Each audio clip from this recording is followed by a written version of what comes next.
laugh at you. Plug it up, plug it up, plug it up, plug it up, plug it up. They're all gonna laugh at you. Creepy Carrie, creepy Carrie, creepy Carrie. They're all gonna laugh at you. And you know what? The mother was right. Until Carrie made them stop laughing. Oh boy, did she ever. I'm John Renton with the retro review of Carrie from 1976. Arguably one of the best adaptations of Stephen King's novel, and one of his novels, that is. I mean, yeah, he had issues with how The Shining went, and then there was Stanley Kubrick's direction, and Shelley Duvall having a goddamn nervous breakdown. But this is about Carrie, where Sissy Spacek pretty much could never match the energy, the iconic nature of this particular role in anything she did since. That's not to say she wasn't in a lot of really good stuff. That's not to say she wasn't in good stuff before. But she didn't match the goddamn energy, the creepiness, just the visceral nature of this particular role. And really, this is picture-perfect horror and stuff that, even though it came out nearly 50 years ago, it is still so goddamn iconic. It's been memed to death, parodied to death. We got the Rage Carrie 2 for some reason. We got a 2013 remake that had Chloe Grace Moretz and Julianne Moore. Julianne Moore could boss me around, but that's another story for another day. And yeah, we also had a 2002 version that I think was done for television. If I remember right, that's on Tubi. I would actually revisit that, but I remember it being really shit. Anyway, let's talk about something that isn't shit. Carrie from 1976. So, this was directed by Brian De Palma. Yes, the same guy that did Scarface about 7 years later. He also did The Fury, not Nick Fury. He also did Body Double. He did Elliot Ness and his Untouchables, rather The Untouchables. He did Bonfire of the Vanities. He did Carlito's Way, the first Mission Impossible, the first movie, that is. Snake Eyes, Mission to Mars. There were 2 Mars movies that came out in 2000. Did you know that? Did you know Red Planet and Mission to Mars came out? The sad thing is, Mission to Mars is probably the best. And it still wasn't very good. He also did Femme Fatale, that wasn't very good, and The Black Dahlia. Now, Brian De Palma is still alive. I thought he died years ago. That being said, though, this was, the screenplay was adapted by Lawrence D. Cohen, which sounds like a name way too snooty to be involved with any particular horror, but nevertheless, he did Italian American. I don't know if he did really much else, but nevertheless, actually he did do Tommy Knockers, he did do Carrie 2013, and he did It 1990. The problem is take a look at when this came out, and take a look at the other stuff that he ended up doing. So, realistically, he just kind of spread out his work. Maybe he could just live off the residuals and felt he didn't need to make anything. So, Sissy Spacek as Carrie, a very shy, very socially awkward, incredibly socially awkward, almost frustratingly socially awkward teenager that gets her period very late because her growth has been stunted by her incredibly domineering, religious, nuttery-filled mother, played by Piper Laurie. Margaret White is the character's name, but yeah, Piper Laurie is goddamn amazing in this. And I've known parents like this. I have known parents this overbearing. I have had a couple girlfriends that had mothers this overbearing. And yeah, it certainly is. I mean, maybe not quite to this Hollywood degree, but the religious type and everything, yeah. That being said, you also had Amy Irving as Sue, not Runaround Sue, do. And yeah, William Catt is Tommy. Tommy, can you hear me? Can you feel me near you? And also Billy, Don't Be a Hero, Nolan, played by John Travolta. When John Travolta was on the rise, and everybody didn't know all the weird shit about him. Betty Buckley also was great as Miss Collins, the gym teacher. P.J. Souls was very good as well. Michael Talbot, and just a lot of people that would go on to do, great things. And everybody played a part perfectly. Okay, you could have cut the slow-mo out of this movie, and it would have been 81 minutes long instead of 98 minutes. But nevertheless, it is still really, really, really fucking good. It did have a $1.8 million budget. In today's money, that'd be just around $10 million. The gross was just under $34 million. That'd be $187.2 million in today's money. So, yeah, it did pretty good. Pretty good. So, yeah, do you consider this a horror classic? Let me know in the comments. I mean, are there things that have aged? Sure. It was out in 1976. Things are going to age. But nearly 50 years after the fact, this is just really good. I mean, you know what? Carrie has her telekinetic powers that bubble up. She starts to gain confidence, and then they dump the pig's blood on her, and then all hell breaks loose. I thought of doing the 2013 version, but as much as I like Chloe Grace Moretz and think she's only grown as an actress, and as much as I love Julianne Moore, boy howdy do I ever, I don't really know if I can stomach that one, because much like the 2013 Evil Dead, it was shit. So, that being said, she has her period in the shower, the plug and stuff. The girls being extra cruel. How many pads happen to just be in a girl's locker room? I mean, I know this was the 70s, but seriously. Also, major amounts of nudity in this. I mean, major amounts of nudity. Insane amounts of nudity. Especially for a horror movie. They slow-moed over the nudity, which was kind of funny. Manscaped could have been something to be sponsored by. I digress, though. And, let's just say Miss Collins ends up, getting a little bit upset at Carrie trying to calm her down and slaps her. Slap me next, please. I don't have issues. You have issues. 1976, Betty Buckley. I mean, come on. Like, what's wrong with that? So, nevertheless, let's move on from that. Essentially, Carrie is just socially awkward because of all the stuff I said before. Sissy Spacek plays this perfectly. Just is this freaking frightened mouse. It's great stuff. She absolutely nails this shit. 1000% great. And then the kid does the creepy Carrie thing. And, racing around her on his bike. And then she knocks him over with her powers. Piper Laurie, I described her as delightfully diabolical. Because she is. She's just so good in this. Just the way she's let religion dominate her life. The fact that her husband left and she's dove so much into the religion. I mean, you could argue maybe she was that religious before.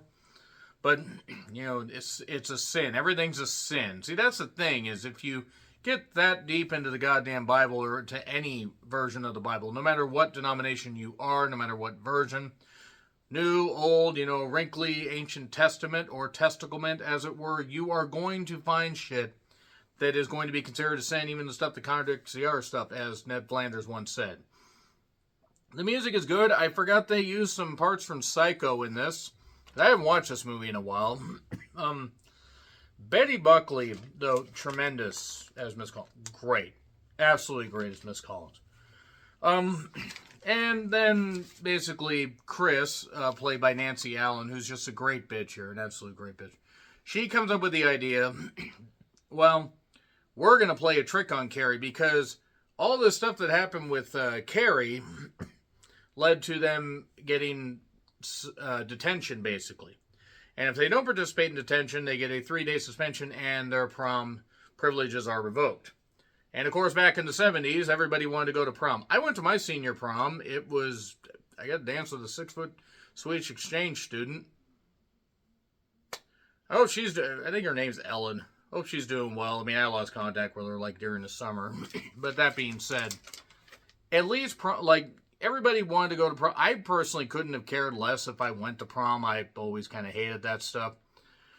But she can't keep getting away with this. I'm going to get her. And then Betty Buckley slaps her again. Well, actually slaps Chris.